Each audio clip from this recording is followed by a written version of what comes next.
Bem, eu queria que você abrisse a sua Bíblia em 1 Coríntios capítulo 3, do verso 21 até o verso 23, e depois capítulo 4, do verso 1 ao verso 7.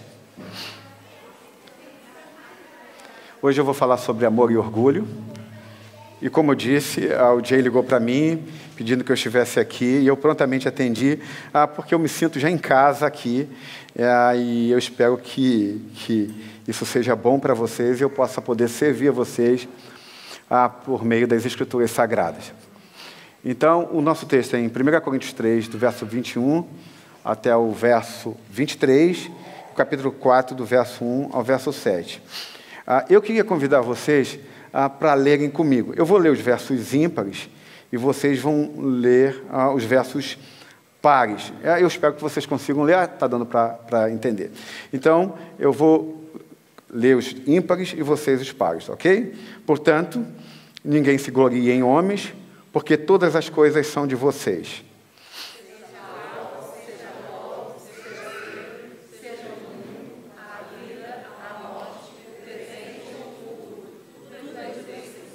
E vocês são de Cristo e Cristo de Deus.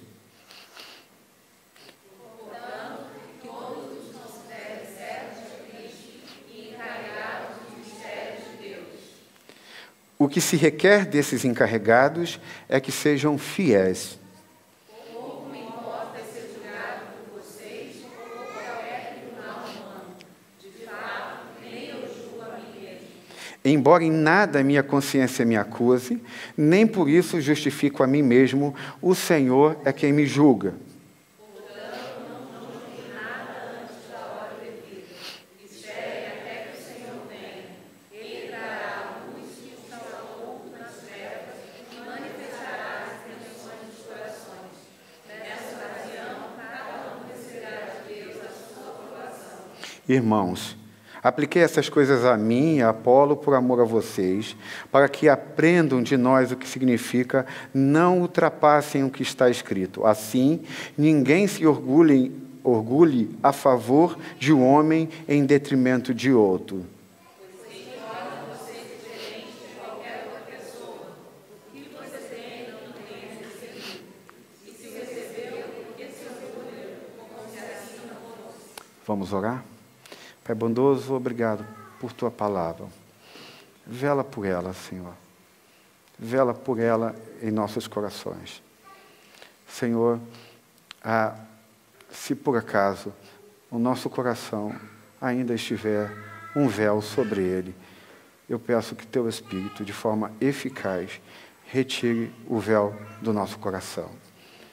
Que a Tua palavra seja tão eficaz na nossa vida, que a gente saia daqui mudado, Senhor, sabendo lidar com a questão do orgulho e sermos assim como o Senhor quer que nós sejamos, humildes, Senhor, para que possamos alcançar essa cidade.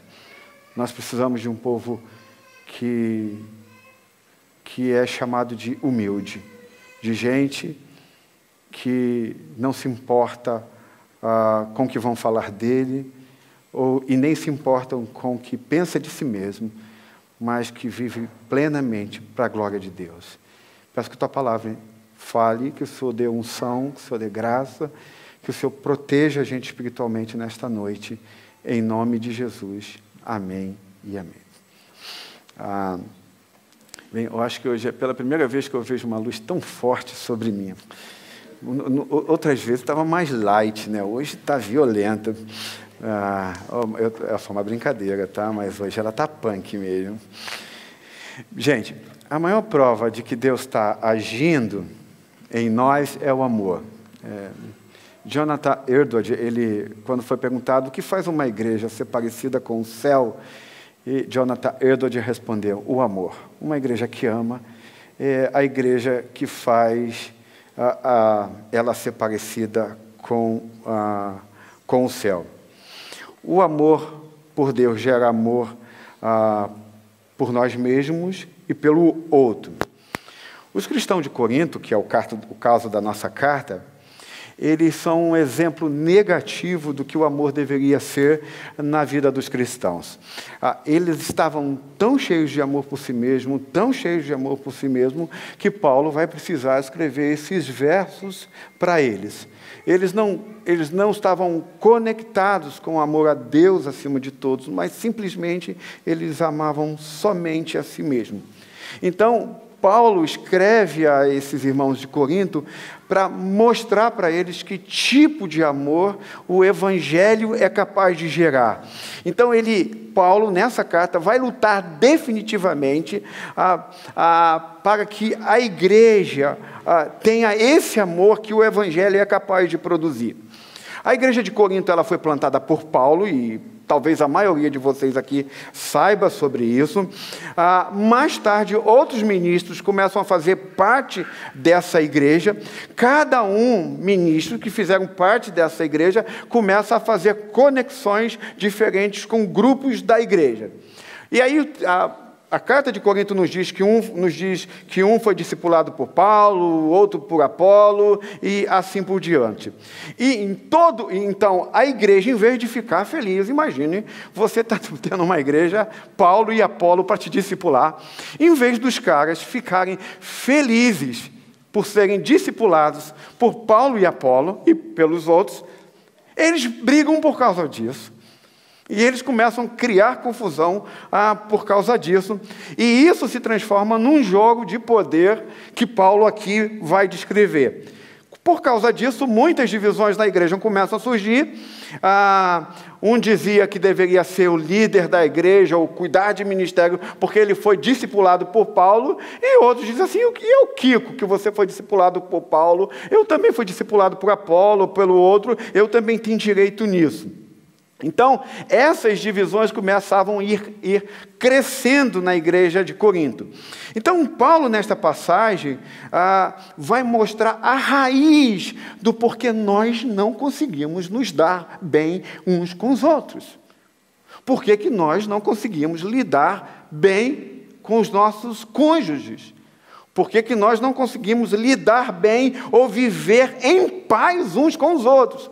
Paulo, quando faz essa pergunta, e ele mesmo responde, ele diz, por que nós não conseguimos lidar bem uns com os outros? Resposta, por causa do orgulho. O orgulho é a raiz do porquê nós não conseguimos lidar bem uns com outros. O verso 21, que a gente começou lendo, ele começa assim, portanto ninguém se gloria. Aí no capítulo 4, verso 7, ele diz, pois quem torna você diferente de qualquer outra pessoa? Paulo, então, está conduzindo a gente a uma vida de humildade. Mas para a gente poder falar de humildade, eu preciso lidar hoje com uma coisa chamada autoestima. Como que o Evangelho trata o nosso coração? Como a gente é humilde, para a gente saber como a gente pode ser humilde para impactar a cidade, a gente precisa lidar com uma coisa chamada autoestima. Culturalmente falando, essa questão da autoestima é extremamente importante e interessante. Até o final do século XX, por exemplo, as culturas tradicionais, eles acreditavam que uma visão mais elevada de si mesmo era a raiz da maior parte do mal no mundo. Então, até o século XX, nas culturas tradicionais, a autoestima era elevada. Eles acreditavam que esse era o grande problema da sociedade. Isso trazia muito mal. E isso, ainda hoje, é verdade em algumas culturas. Então, a maior parte dos crimes, a maior parte da violência, a maior parte das guerras era por causa da autoestima, até o século XX. Até o século XX. A pergunta que se fazia era, por que as pessoas são cruéis? Por que elas tentam passar a perna um no outro? Por que elas brigam? Por que elas fazem coisas más? Até o século XX. E o Paulo também vai mostrar nesse texto, ele vai dizer o orgulho. O orgulho é uma visão elevada de nós mesmos. Então, até o século XX, nas culturas tradicionais, a autoestima era considerada o maior mal na sociedade. Agora, a pergunta que a gente faz é, e na cultura brasileira? Como isso acontece com a gente? Como isso funciona? A crença da cultura brasileira é que se nós brigamos, se nós agredimos alguém, se nós somos cruéis, se nós somos ciumentos uns com outros, isto é porque nós temos uma visão baixa da nossa autoestima. Na cultura brasileira é assim. Se eu sou ciumento, se eu desconfio da minha esposa, se eu brigo com meu amigo, se eu acho que ele vai sobressair dentro da comunidade ou na minha empresa, isso é designado na nossa cultura como uma baixa autoestima ou uma baixa estima. Então, na nossa cultura, maridos que batem em esposa, namorados que perseguem namoradas, é considerado que essas pessoas têm uma baixa visão de si mesmas. Uma psicóloga chamada Lauren Slater, que é considerada uma das maiores do mundo, no mundo da psicologia, ela disse o seguinte, ela disse que não há evidência, pelo menos nos últimos 15 a 20 anos, que a baixa autoestima é o grande problema da sociedade. Ela diz isso recentemente. E ela diz, e ela mostra que nos últimos estudos mais relevantes sobre a psique humana, as pessoas com autoestima representam maior ameaça aos que estão ao seu redor do que as pessoas que têm baixa autoestima. Ela vai dizer que as pessoas que pensam menos de si mesmo, elas não causam tanto danos às pessoas ao seu redor, mas normalmente as pessoas que pensam muito mais de si mesmo, essas pessoas causam grande dano às pessoas ao seu redor. Mas ela diz, e olha que interessante o que ela diz, é que ela diz que as pessoas levará anos para entender isso e para aceitar isso. Porque a sociedade contemporânea não é capaz ainda de acreditar nisso. Ela diz que as pessoas estão tão convictas que as pessoas que têm baixa autoestima são aquelas que estão nas drogas, são aquelas que vão para o crime, são aquelas que se tornam violentas, são aquelas que espancam esposas. Ela diz, isso é um erro abissal. Acreditar que as pessoas que têm baixa autoestima é que fazem isso. E ela diz, nós vamos levar tempo para entender isso e para compreender isso. Ela diz que isso vai demorar muito tempo para cair a ficha de que isso não é real. De que as pessoas que têm baixa estima é que vão para as drogas. Que a pessoa que tem baixa estima é que que machuca seu esposo, seu cônjuge, ou sua esposa. Mas vamos dar e olhar para o texto, para que a gente possa entender o que isso significa. O que é intrigante nesse texto é que Paulo vai trazer uma abordagem muito interessante sobre a nossa autoestima. Ele vai fazer uma abordagem do eu, uma abordagem de como a gente pode enxergar a gente mesmo, como você pode enxergar a si mesmo, que é completamente diferente das culturas tradicionais ou das culturas modernas ou pós-modernas. Paulo vai dizer que há um outro meio da gente enxergar a si mesmo por meio do Evangelho. O que Paulo vai nos ensinar através desse texto? A primeira coisa que Paulo vai nos ensinar é sobre... Eu vou pedir para que passe, por favor. A primeira coisa que Paulo vai nos ensinar é sobre a condição natural do ego humano. Então, Paulo vai dizer e vai nos ensinar sobre o nosso ego. Olha o que diz o verso 7. Você está conseguindo? Ok? Verso 7 diz assim: pois quem torna você diferente de qualquer outra pessoa? O que você tem que não tenha recebido? E se o recebeu, por que se orgulha? Como se assim não fosse. A palavra orgulho aqui, no grego, usada pelo apóstolo Paulo, significa literalmente alguém inchada, ou inchado, distendido, além do seu tamanho adequado. Então, Paulo está fazendo uma metáfora do órgão humano, ou de qualquer órgão humano. Ele diz que isso é a condição natural do coração humano, de todo o coração humano, a condição do ego humano. Agora, eu queria refletir um pouco sobre essa metáfora que o apóstolo Paulo usa, que é sobre as consequências de um coração orgulhoso. Primeiro, Paulo vai dizer, desculpe, eu estou fazendo a metáfora, a primeira coisa que nós vamos aprender é que um coração orgulhoso é um coração vazio. Então, Kierkegaard, ele vai dizer o seguinte, em seu livro O Desespero Humano, ele diz o seguinte, que o orgulho é o estado normal do coração humano. É teu estado normal do coração humano.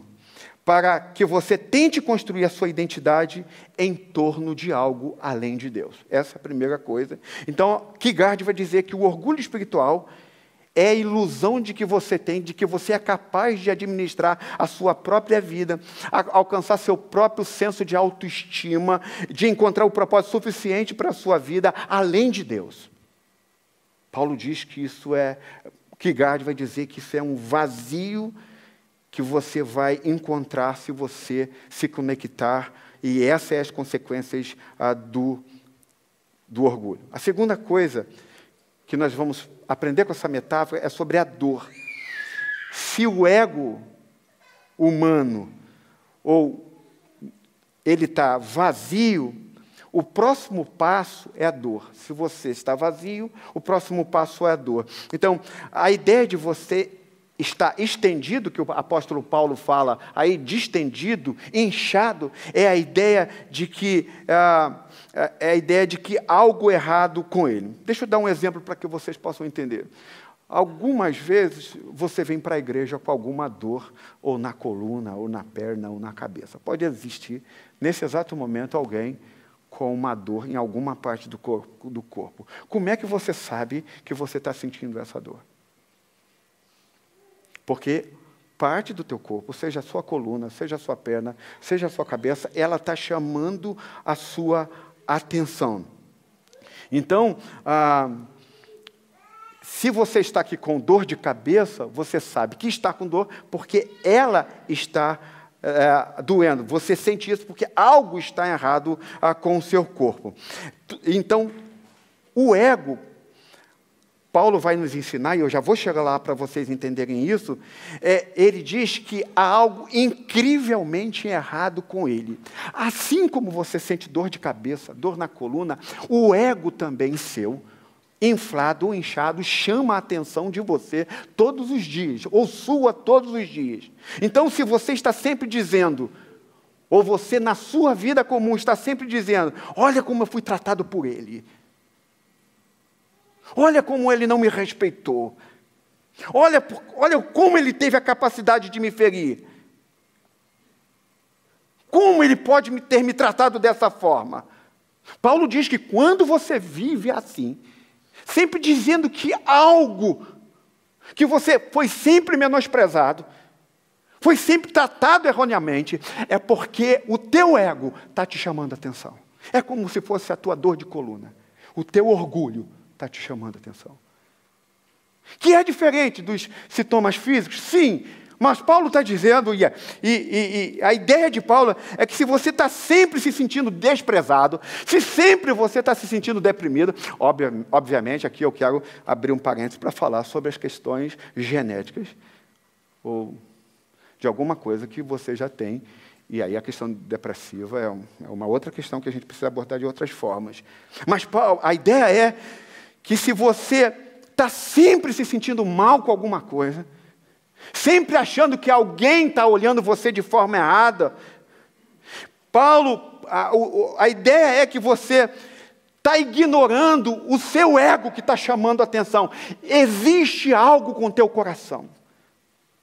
Assim como a dor de cabeça chama a tua atenção para que você lide com ela, o teu ego, quando você começa a viver assim, também está chamando a atenção. Ele está dizendo assim, olha, você precisa cuidar disso, porque isso é algo errado que está acontecendo com você. A ideia é, Se você nunca é capaz de ser feliz ou de estar feliz, é porque algo há de errado com o teu coração. Então, preste atenção nisso. Uma outra coisa dessa metáfora do orgulho é a questão de estar sempre ocupado. Pessoas orgulhosas estão sempre procurando algo para encher o seu coração. Eles estão sempre procurando algo para cumprir ou para preencher o seu vazio. Eles estão sempre tentando fazer algo para chamar a atenção para si mesmo. Olha comigo o que o apóstolo Paulo vai dizer no verso 6. Irmãos, apliquei essas coisas a mim e a Apolo por amor a vocês, para que aprendam de nós o que significa. Não ultrapassem o que está escrito. Assim, ninguém o quê? Ninguém o quê, gente? Se orgulhe a favor de um homem em detrimento de outro. Isso é o que o apóstolo Paulo diz que significa ter um ego normal. Esse é um ego normal. Ninguém se orgulhe a favor de um homem em detrimento de outro. Paulo chama isso de um ego normal. O ego não normal é o ego que se compara o tempo todo com outras pessoas. C.S. Lewis, no seu livro Cristianismo Puro e Simples, ele vai dizer uma coisa muito interessante. Ele vai dizer que a essência do orgulho é tornar você competitivo. Olha o que C.S. Lewis vai dizer no livro Cristianismo Puro e Simples. O prazer do orgulho não está em se ter algo, mas somente em ter mais do que a pessoa ao lado. É a comparação que torna uma pessoa orgulhosa. Eliminando o elemento da competição, o orgulho o quê? Se vai. Deixa eu dar um exemplo para você, para que a gente possa caminhar também. Imagine 2 rapazes que se interessam por uma mesma moça. 2 garotos se interessam por uma mesma mulher. Até aí tudo normal, porque isso é uma competição que a gente chama de competição acidental, não é problemático isso. Agora, quando um desses rapazes tem um coração orgulhoso, ele vai tentar conquistar essa menina a qualquer custo, não porque deseja tê-la, ou porque quer estar com ela, mas simplesmente porque ele quer provar para si mesmo que é melhor do que o outro. Simplesmente por causa disso. Um outro exemplo. Imagine que você esteja no meio de pessoas bem-sucedidas, mais inteligentes do que vocês, melhores do que vocês, com mais capacidade que vocês. E por vocês estarem no meio de pessoas assim, vocês se sentem mal de estar e fazem de tudo para não estar com elas. Isso é orgulho. Sabe quando você está no meio de pessoas que você as vê como alguém maior que você, e você diz, eu não gosto de ficar com esse pessoal. O orgulho, ele destrói a capacidade de você ter prazer real no que se faz, nas coisas. Uma outra coisa sobre a metáfora do orgulho é que o orgulho torna a gente frágil. Porque o orgulho, ele sempre vai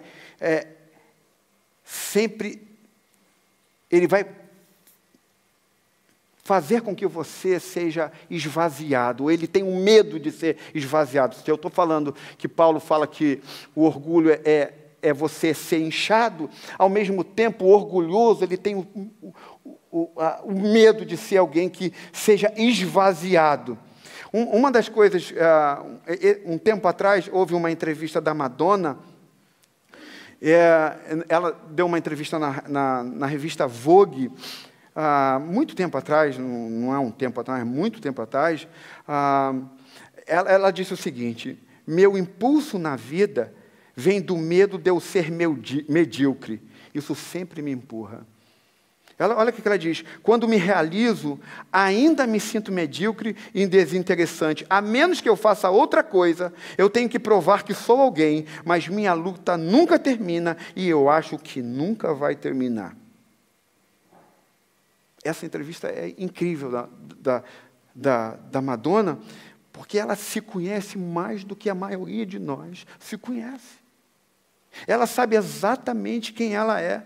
Ela está dizendo assim, eu nunca estarei satisfeita. Cada vez eu vou precisar preencher algo para que as pessoas me valorizem. Cada vez mais eu tenho que fazer um show melhor, fazer uma apresentação melhor, para que as pessoas me valorizem. Por quê? Porque ela mesma diz, o meu ego é insaciável. Eu preciso sempre de algo mais. É um buraco negro na minha vida. Não importe quantas coisas eu coloque dentro do meu próprio ego ou do meu próprio coração, cada vez eu preciso de mais. É essa a percepção da Madonna. Então, este é o estado normal do ego dela, da Madonna. E esse também é o estado normal do ego humano. Aí entra Paulo, e aí agora eu vou entrar naquilo que é mais importante para a nossa vida. Paulo vem com essa passagem, e ele vem falar com todas as pessoas que estão lutando contra isso. Que estão com problemas no seu coração. Nos versos 3 e 4, Paulo vai nos dar um exemplo de que agora que ele entende o Evangelho, como que a vida dele mudou com relação a isso. Veja o que Paulo faz. No verso 3 ele vai dizer uma coisa. A primeira coisa que ele diz no verso 3 é: pouco me importa ser o quê, gente? Julgado por vocês ou por qualquer tribunal humano, de fato, nem eu julgo a mim mesmo. A palavra juiz aqui significa veredito. É o que Madonna está procurando. Paulo aqui vai dizer o seguinte: uma coisa que eu quero que vocês saibam é que eu não importo sobre como vocês pensam de mim e o que vocês pensam de mim. Essa é a ideia do que Paulo está falando aqui. Então, Paulo está dizendo, olha, gente, eu não ligo para o que vocês pensam de mim. Só que eu quero aprofundar isso para que vocês entendam realmente o que o apóstolo Paulo está dizendo. Eu não me importo nem um pouco se vocês me julgam. É isso que ele está dizendo no verso 3. Pouco me importa ser julgado por vocês ou por qualquer tribunal humano. Paulo está dizendo, olha, gente, eu cheguei a um ponto da minha vida que eu não ligo mais para o que as pessoas pensam de mim. Olha, que incrível. Mas talvez você esteja ainda pensando equivocadamente sobre o que o Paulo está dizendo. Paulo simplesmente está dizendo, olha, a minha identidade, a minha autoestima, ela não está conectada, ela não está vinculada ao que você diz de mim ou da maneira como você me avalia. Paulo está falando isso para o povo de Corinto. Ele diz, eu já estou plenamente satisfeito com a minha identidade e com aquilo que o Evangelho fez por mim. Talvez alguns de vocês já digam assim, pastor, eu já estou fazendo isso, eu não me importo com o que as pessoas falem de mim, ou da maneira como elas me julgam, e você está dizendo assim, fantástico o que Paulo está fazendo, mas eu já faço isso. Paulo mostra para a gente que ele não está sofrendo de baixa autoestima.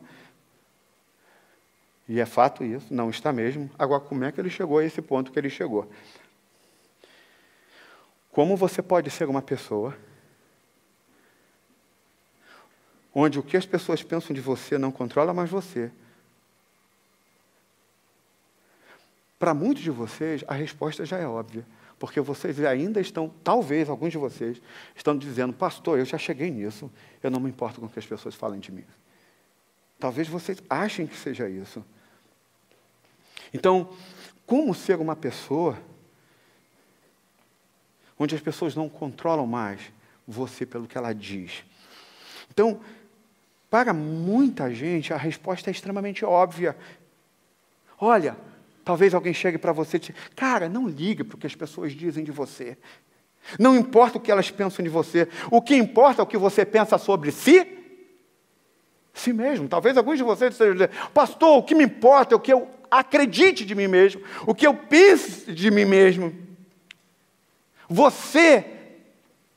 Eu é que decido, na verdade, quem eu sou de verdade, e não o que as pessoas fazem. Mas é isso que Paulo está fazendo aqui? Não, gente, absolutamente não. Paulo não está dizendo, eu não me importo com o que as pessoas falem de mim. Paulo não está dizendo assim, eu não estou nem aí, porque, pelo quê? Como é que é o seu nome mesmo? pelo que o Alan vai falar de mim. Não é isso que o apóstolo Paulo está dizendo. Preste atenção no que o apóstolo Paulo está dizendo. A gente precisa entender o seguinte: no nosso mundo contemporâneo, nós não sabemos lidar com a baixa autoestima sem flertar com a autoestima. Se seu filho está com algum problema, e você vê que ele está cabisbaixo, o que você faz? Cara, acredite em você mesmo. Rapaz, você é melhor do que isso. A gente não sabe lidar com os nossos filhos, saindo da baixa estima e levando, e a gente simplesmente o leva para a autoestima. Não é isso que Paulo está fazendo. Preste atenção no que Paulo está fazendo. Por exemplo, você encontra um amigo que você vê que ele está para baixo, e você simplesmente vai dizer para ele assim: cara, olha quem você é. Você é assim, assim, assado. Acorda. Você tem um belo trabalho, você tem uma bela família, você tem uma bela esposa, você tem filhos incríveis. Cara, você não pode viver assim. A gente tem uma crise que a única maneira da gente lidar com o outro nas questões de estima é que, se alguém está em baixa autoestima, o único caminho é levá-la para a alta autoestima. Mas não é isso que Paulo está fazendo com a gente. Paulo está falando com a gente do Evangelho. Preste atenção no que Paulo está fazendo. Eu queria que você pensasse nisso. Paulo não faz isso. Paulo diz, olha o verso 3 comigo de novo. Pode passar, acho que... Isso, deixa aí. Paulo disse assim: pouco me importa ser julgado por vocês, ou por qualquer tribunal humano. Mas ele não para aí, ele continua de fato. Olha o que ele faz. Nem eu julgo a mim. Vamos dizer todos juntos? Nem eu julgo a mim mesmo. Deixa eu parafrasear isso para vocês. É como se Paulo estivesse dizendo assim: eu não importo com o que você pensa, mas eu também não me importo com o que eu penso de mim mesmo. É isso que o apóstolo Paulo está dizendo. Eu tenho uma opinião muito baixa da sua opinião sobre mim, mas eu também tenho uma opinião muito baixa da minha opinião sobre mim. Entenderam? É isso que o apóstolo Paulo está dizendo. Paulo não cai na armadilha da autoestima alta. Olha o que ele diz, verso 4. Embora em nada minha consciência me acuse, nem por isso justifico a mim mesmo, o Senhor é quem? Então Paulo diz: eu estou com a minha consciência tranquila, mas isso não significa que eu sou inocente. Hitler tinha uma consciência tranquila e fez o que fez. Então, olha o que Paulo está dizendo. Eu tenho uma consciência tranquila, mas isso não significa que eu sou inocente. Então, gente, é uma besteira e uma armadilha dizer: eu não me importo com o que os outros pensam. Paulo não cai nessa. Paulo não está dizendo: olha, eu não me importo com o que vocês estão pensando sobre mim. Não é isso que o apóstolo Paulo está dizendo. Simplesmente isso. Não é isso. Paulo não cai nessa. Talvez você diga: pastor, mas Paulo tinha uma autoestima alta. Paulo diz que a sua consciência não o incomoda. Então, gente, talvez você venha dizer comigo o seguinte: pastor, Paulo foi um homem brilhante, ele estudou aos pés de Gamaliel, um dos homens mais influentes de toda a história, e ele, não é possível que ele tivesse uma autoestima baixa ou alguma coisa desequilibrada. Deixa eu te mostrar como é que era Paulo, para que você entenda como ele está lidando com o ego, com o coração humano, e como ele quer que uma igreja seja, para que ela possa impactar uma cidade. Olha o que ele diz em 1 Timóteo, no verso 15, olha o que ele diz. Esta afirmação é fiel e digna de toda aceitação. Cristo veio ao mundo para salvar os pecadores, dos quais? Eu sou pior. Se você disser hoje aqui, eu sou pior, Alguém vai dizer assim para você, cara, não é possível. Você está muito mal. Sua autoestima está lá embaixo. Paulo diz, eu sou o principal. Eu sou o pior. Ele não tem problema com isso. Agora, imagine isso. Eu sou o principal. Eu sou o boss. Eu sou o chefe dos pecadores. Eu sou o maior deles. E aí, como que a gente pode entender que ele é capaz, mesmo assim, de saber que é o pior, ter a incrível confiança em dizer que ele é o pior, e mesmo assim viver alegremente diante de Deus, e humildemente diante de Deus? Como alguém pode ser absolutamente honesto e ser ciente de todas as suas falhas? Imaginem vocês sabendo todos os seus problemas e dizendo, cara, eu sou meio chato, eu sou estranho, eu tenho falhas morais na minha vida. E mesmo assim Paulo diz, ainda que eu tenha tudo isso, e eu sei que eu tenho, a Bíblia diz que Paulo tem um profundo equilíbrio e confiança de quem ele é.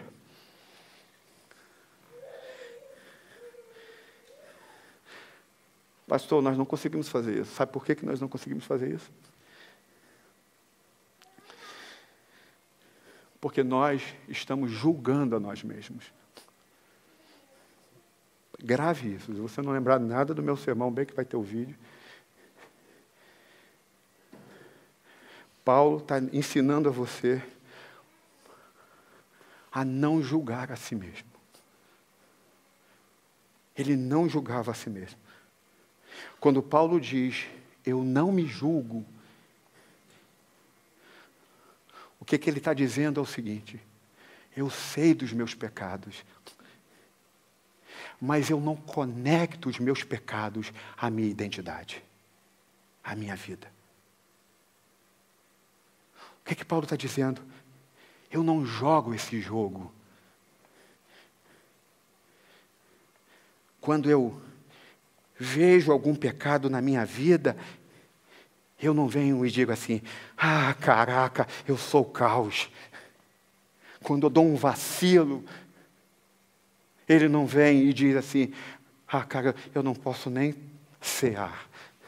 Eu não posso nem estar em comunhão com os meus irmãos. Paulo não faz isso. Mas não só isso.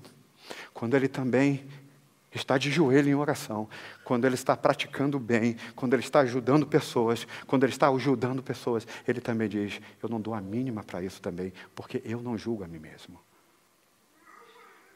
Paulo diz, eu não entro na gangorra de um dia está mal, de um dia está bem, de um dia está mal, de um dia está bem.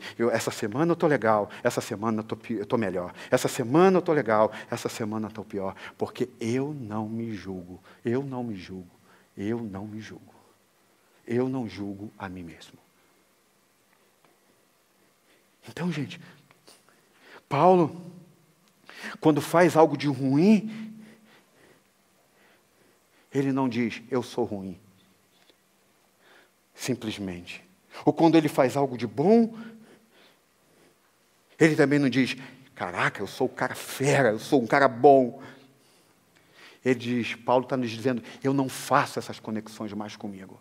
Eu aprendi que eu não posso fazer essas conexões. Eu não posso mais jogar esse jogo. Por quê? Por que eu não posso mais fazer isso? Paulo diz, sim, porque eu sei que eu sou o principal dos pecadores. Mas isso não vai me impedir de eu fazer o que eu fui chamado para fazer e para viver. Então, irmãos, o que Paulo diz é absolutamente fantástico. É uma das coisas mais poderosas para a gente lidar com orgulho. Eu não me importo com o que você pensa. Eu também não me importo com o que eu penso. Eu não me julgo. Paulo está trazendo para a gente, para mim, para você, um novo modo de viver. Uma nova forma de ser. Um novo jeito de ser igreja. Um novo entendimento do Evangelho. Ele diz que o ego dele não chama mais atenção do que a dor de cabeça dele, ou do que o dedão do pé dele que está doendo. Paulo está nos ensinando que ele não pensa mais sobre ele mesmo. Então, quando ele diz, quando eu faço algo errado, ou quando eu faço algo certo, eu não os conecto mais a mim. Mais a mim. Eu não faço mais isso.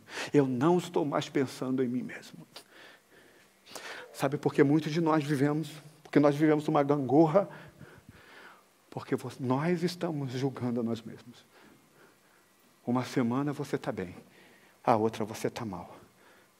Você conseguiu uma coisa boa, você está legal. Na outra você está mal. E aí Paulo diz, o Evangelho não nos permite viver essa gangorra. Ele veio para mudar o nosso modo de viver. Essa é a primeira coisa que o apóstolo Paulo vem nos ensinar. A segunda coisa, ele vai falar sobre a condição sobrenatural provocada pelo Evangelho. C.S. Lewis, ainda no seu livro, sobre o orgulho, sobre cristianismo, seu livro Cristianismo Puro e Simples, sobre o tema de orgulho, ele vai dizer assim, não pense que se você conhecer um homem verdadeiro humilde, ele será o que as pessoas chamam de humilde hoje em dia. Ele não será alguém que está sempre dizendo que não é nada e ninguém. Quando você conhece alguém que vive dizendo que ele é um nada e é ninguém, e é um ninguém, é porque ele está julgando a si mesmo. Ele diz que uma pessoa verdadeiramente humilde, é uma pessoa que está inteiramente ou totalmente interessada em você e não o que você tem ou deixa de ter. Isso é C.S. Lewis parafraseando Paulo. Então, uma das marcas, gente, de uma pessoa verdadeiramente humilde é ela, a gente chama dela ser autoesquecida. Ela é uma pessoa que só se lembra do seu ego quando o seu dedo do pé dói ou quando tem uma dor de cabeça. Então, não se esqueça disso. Normalmente, nós curamos baixa autoestima com orgulho. Nós fazemos isso com os nossos filhos. Nós fazemos isso com os nossos amigos. Nós fazemos isso com todo mundo. E ambos são terríveis para o futuro das pessoas que estão ao nosso redor. Paulo diz, não cure baixa autoestima com orgulho. Não ensine as pessoas a julgar a si mesmo. Não ensine as pessoas a viverem assim, porque isso causará danos e mais danos. Então,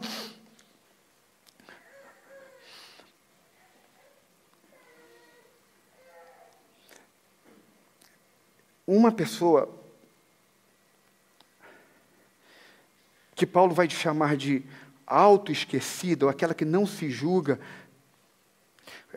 quando o seu ego não está inflado, não está inchado, mas extremamente cheio, quando tem um ego normal, Paulo diz que quando essa pessoa recebe uma crítica, ela experimenta a oportunidade de poder mudar. Então, quando você tem um ego normalizado, não inflado, e nem lá embaixo, quando alguém faz alguma crítica a uma pessoa que tem o seu ego tratado pelo Evangelho, ele olha a crítica como uma oportunidade enorme para mudar. Agora, obviamente, nenhuma pessoa fará isso se não for tratada pelo Evangelho. Porque, normalmente, uma pessoa não tratada pelo Evangelho, ela trata o outro a baixa autoestima, gerando nela autoestima, orgulho. Então, deixa eu fazer uma pergunta para vocês, gente. Vocês já são o tipo de pessoa que não precisa receber honra de mais ninguém? Você já é alguém que não precise estar o tempo todo cobrando do seu cônjuge a palavra eu te amo, porque você já sabe o que está acontecendo ali? Você já é alguém que é capaz de que quando vocês estão saindo para impactar essa cidade, ainda que eles tratem vocês de forma que não deveria tratar, vocês são capazes de não serem jogados para baixo nem para cima, mas que teu ego seja normalizado por causa do poder do Evangelho, porque vocês não se julgam mais?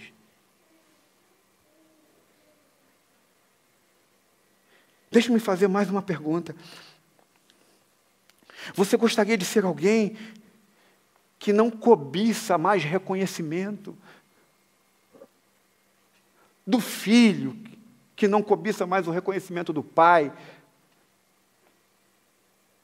Dos membros dessa comunidade, que não cobiça o reconhecimento do seu pastor?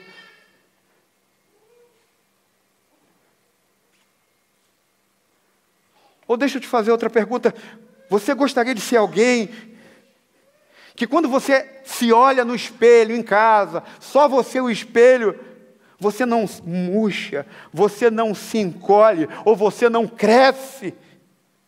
Você já é capaz de olhar para o espelho e dizer, simplesmente é você, é isso que Deus te fez, foi assim que Deus te criou, sem murchar e sem se inflar. Deixa eu te fazer uma outra pergunta. Se você ainda é capaz de chegar diante do espelho e se inflar ou murchar, se você ainda cobiça reconhecimento, se você ainda trata a baixa autoestima, jogando para o outro polo a autoestima, o orgulho, você quer ser livre? Você quer ser livre pelo Evangelho? Você deseja não mais ficar nessa gangorra louca, enlouquecida, de que um dia você diz, eu estou maravilhosamente bem, mas no outro dia, se alguém falou algo de você, ou te avaliou de uma outra forma, você simplesmente cai, quebra. Você gostaria de ser livre disso? Você gostaria de sair dessa gangorra? Você gostaria de viver livre? De que numa semana você está extremamente está adorando a Deus de todo o seu coração, está bem, participa de tudo, serve na comunidade, mas na outra semana, por algum motivo, você tropeça, você cai e simplesmente você murcha, desfalece. Você não quer ser livre disso? Você não quer nem mesmo cear? Porque quebrou. E não consegue entender o que o Evangelho fez para você. E você está julgando a você o tempo todo.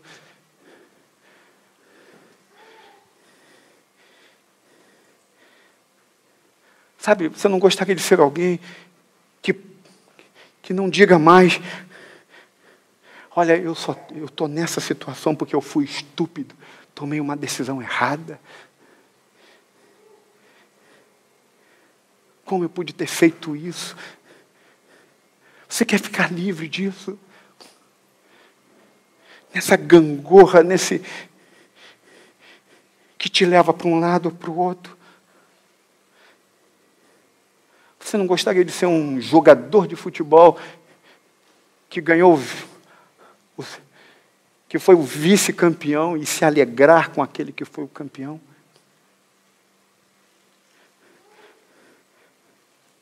Você não gostaria simplesmente de amar o sol, independentemente de como ele nasça ou como ele possa se pôr, simplesmente pelo que ele é? Você não gostaria de agradecer a Deus pelo jeito que você foi feito, pela forma com que você foi feito ou feita?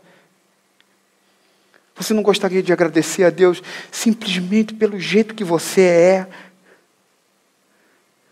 Talvez você diga, mas pastor, eu não conheço ninguém assim. Paulo, ele vai dar a direção a mim e a você para que a gente saia dessa gangorra. Dessa coisa tão trágica na nossa vida. E ele vai nos ensinar a gente a desfrutar o que ele desfrutava. Eu não sei quantos querem viver assim. Mas uma das coisas que eu mais vejo as pessoas é que elas não param de estar numa gangorra. O Evangelho, gente, Paulo está nos ensinando que ele veio para nos dar uma nova vida. Um novo jeito de ser. Uma nova forma de pensar. E isso que eu acabei de escrever para vocês é a humildade do Evangelho. Não pensar mais em si mesmo como as culturas modernas, ou pensar menos de si mesmo como as culturas tradicionais aqui no nosso país. É pensar em si mesmo cada vez menos. Eu vou terminar com um terceiro ponto, para que a gente possa concluir o nosso pensamento. Terceira coisa que Paulo quer nos ensinar de como a gente pode viver uma vida onde a gente vive uma vida de humildade, que o nosso orgulho ele seja solapado pelo Evangelho. Como obter o sentido transformador do eu e da identidade. Como Paulo conseguiu isso? Ou como ele consegue isso? E como você pode conseguir isso? Primeiramente, ele diz uma coisa. Eu não me importo com o que você pensa. Ele diz isso. Primeira coisa que Paulo diz no texto. Porque a nossa cultura eu não me importo com o que você pensa. E acabou. Não é isso que Paulo está dizendo. Paulo diz, primeiramente, eu não me importo com o que você pensa. Segundo, ele diz, eu não me importo também com o que eu penso de mim mesmo. Terceira coisa, quando eu olho para você, eu não julgo você. Quarta coisa, também quando eu olho para mim, eu não me julgo. Então, gente, ele diz, a minha consciência está tranquila. Mas ele diz assim, mesmo que a minha consciência esteja tranquila, isso não significa que eu sou inocente. Entenda isso, por favor. Paulo usa uma palavra muito interessante no verso 4, quando ele diz, nem eu me julgo, nem eu me justifico. Paulo está usando aqui uma palavra justificado, é a doutrina da justificação. É a mesma que ele usa na carta aos Gálatas, quando ele fala sobre a justificação pela fé. Então, ele está dizendo, para que você entenda, assim como uma dona está procurando o que todos nós estamos procurando, Paulo diz para a gente que um veredito final já foi nos dado. Já foi dado a mim e a você. O problema é que, para muitos de nós, isso parece nunca acontecer. Parece que todos os dias, eu e você, estamos querendo ir a julgamento. Todos os dias, nós, na nossa casa, nas nossas conversas, aonde formos, nós queremos ir a julgamento. Todos os dias, parece que nós, cristãos, queremos estar diante de um tribunal. Diante de um tribunal.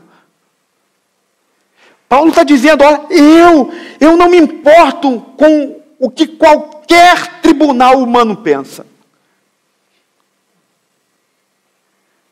O que é estranho, porque Paulo não dá ideia de tribunal. Ele está falando de seres humanos. Paulo, para mim, está usando uma metáfora aqui. Ele está dizendo, o que ele está dizendo assim? Ele está dizendo que o problema da autoestima baixa e da autoestima alta é porque todos os dias você se levanta para estar num tribunal. Esse é o problema da autoestima baixa e da autoestima alta. Todos os dias você se põe de pé, como se você já tivesse indo diretamente diante de um tribunal, para alguém julgar você. E mesmo para você se julgar. É como se você estivesse em julgamento. Alguns dias você vai achar que está ganhando, e outros dias vocês vão achar que está perdendo o julgamento. Aí Paulo diz, olha, eu descobri o segredo desse negócio. Ele diz o seguinte, o julgamento acabou para mim. Acabou para mim. Eu não estou mais dentro de um tribunal, Eu não me levanto mais todos os dias para estar diante do tribunal. Acabou para mim, porque para mim o veredito final foi dado. Mas se você perguntasse, Paulo, como isso aconteceu? Como o julgamento terminou na sua vida? Paulo vai responder de forma muito simples. Você não pode me justificar e nem eu posso me justificar. É simples o que Paulo fala. Então quem pode, Paulo? Aí Paulo diz, o Senhor é quem me julga. Jesus é quem me julga. Ele me julga antes de eu fazer qualquer coisa na minha vida. Paulo diz, no primeiro minuto que eu criei em Deus, que eu entreguei a minha vida ao meu Salvador, Ele disse para mim que eu era o seu filho amado. Por isso que em Romanos capítulo 8, verso 1, olha o que Paulo diz. Vamos ler juntos? Portanto, não há agora nenhuma condenação para os que estão em Cristo Jesus. Ele me ama. Ele me ama. Eu não tenho que fazer as coisas para parecer uma pessoa boa. Eu posso simplesmente fazer as coisas boas por fazê-las. Paulo simplesmente está dizendo, eu posso ajudar as pessoas por ajudá-las. Eu não preciso ajudar alguém para que eu me sinta melhor ao fazer isso.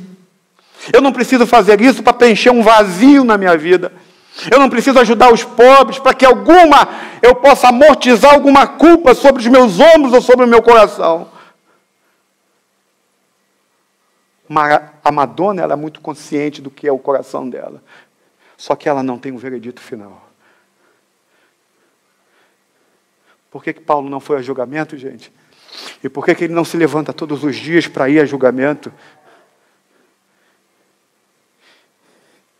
Porque Jesus foi em seu lugar. A Bíblia diz, a história do Evangelho diz, e a pergunta que nós fazemos todos os dias é por que Jesus entrou no tribunal para que nós nunca mais entrássemos? Por que Jesus se tornou cordeiro na mão de tosqueadores? Para que nós nunca mais fôssemos tosqueados. Por que Jesus foi julgado injustamente? Para que nós nunca mais fôssemos julgados injustamente. Por que Jesus foi condenado à morte? Para que a morte não pudesse mais ter valor sobre a nossa vida. Para ser simplesmente o nosso substituto, meu e o seu substituto. A Bíblia diz, e o Evangelho diz que Jesus levou a condenação que merecemos. Ele substituiu a gente no julgamento. Por isso eu e você podemos nesta noite dizer, o Senhor é quem me julga. Só o Senhor pode me julgar. Ele é quem me julga. Então a única pessoa que conta para mim e para você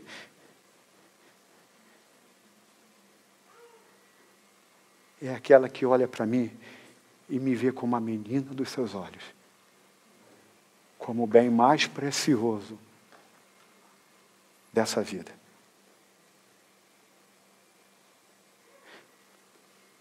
Esse mundo é tão valioso para Deus.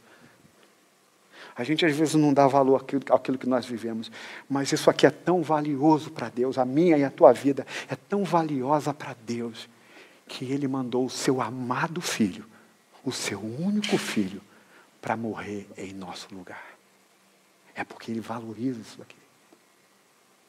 E Ele veio para nos resgatar. Então,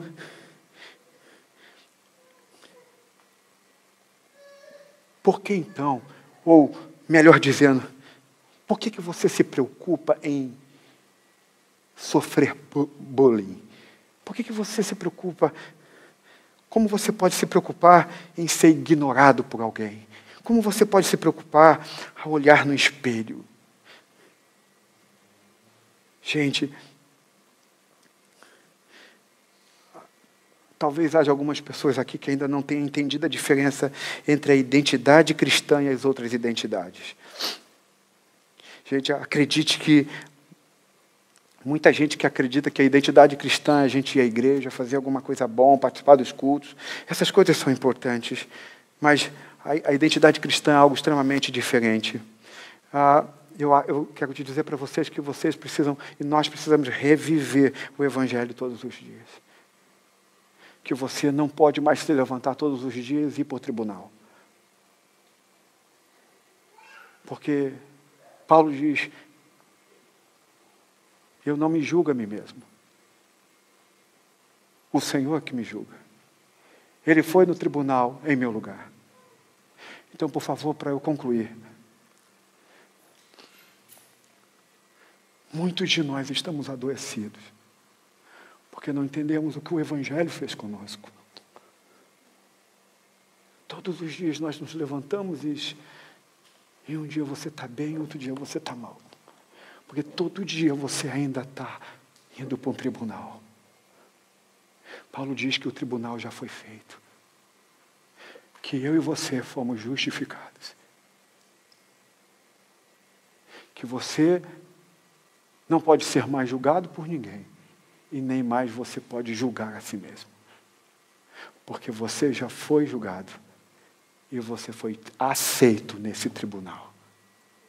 Você foi lavado e remido pelo sangue de Jesus. Uma igreja humilde é uma igreja que não se importa com o que vão dizer para você. Porque já sabe que o Senhor o justifica. Na cruz do Calvário, Ele tomou a minha e a tua vida. Por favor, não vá para casa tendo que levantar amanhã e se julgar de novo. Se colocar diante de um tribunal de novo. Lembre-se que Cristo foi ao tribunal em seu lugar. Não julgue mais a si mesmo.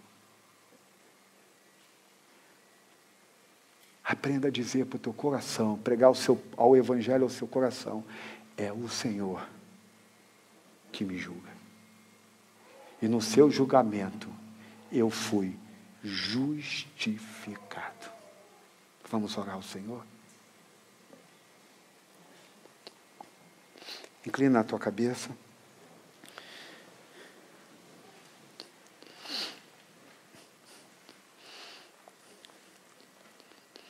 Pai querido,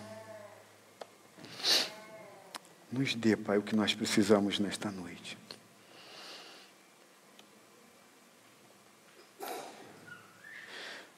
Nos ajude a desenvolver, Senhor, a humildade. Mostre-nos, Senhor, que nós podemos ser diferentes. Mostre-nos, Senhor, o quanto nós podemos ser livres de verdade. Ajude-nos, Senhor, a ser tudo que nós podemos ser em Jesus. Tira-nos, Senhor, deste tribunal que nós entramos todos os dias. Muitos de nós todos os dias não dormem por causa desse tribunal. Precisam ser medicados porque não conseguem sair um momento só desse julgamento. Parece que estão todos os dias sendo julgados por alguém ou por alguma coisa. Não é à toa, Senhor, que muitos de nós vivem numa gangorra do seu ego. Um dia está bem, outro dia está mal. Obrigado por Paulo nos ensinar. Eu não jogo mais esse jogo. Eu não entro mais nesse tribunal. É o Senhor é quem me julga. É o Senhor é quem me justifica. Pai, liberta-nos nesta noite. Dá-nos uma vida diferente pelo Evangelho. Nos dá humildade pelo Evangelho. Que essa igreja seja tão transformada pelo Teu Evangelho, que o impacto que o teu evangelho trará na vida dessas pessoas impactará também os seus amigos.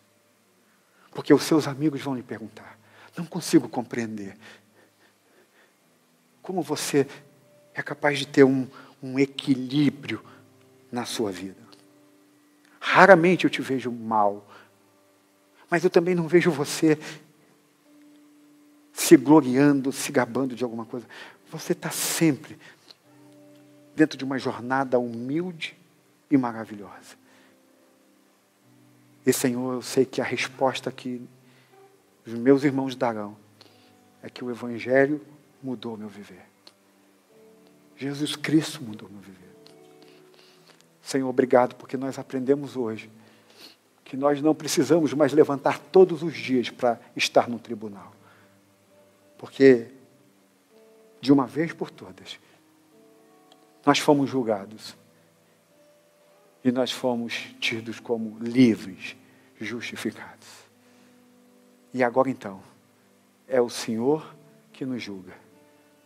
É o Senhor que diz para a gente: meu filho, eu te amo. Você é o que eu tenho de mais importante. Pai, muito obrigado por esta noite, de poder servir aos meus irmãos com a tua palavra. Que eu peço que haja profundas transformações no nosso coração. Em nome de Jesus. Amém e amém. Que Deus os abençoe, irmãos.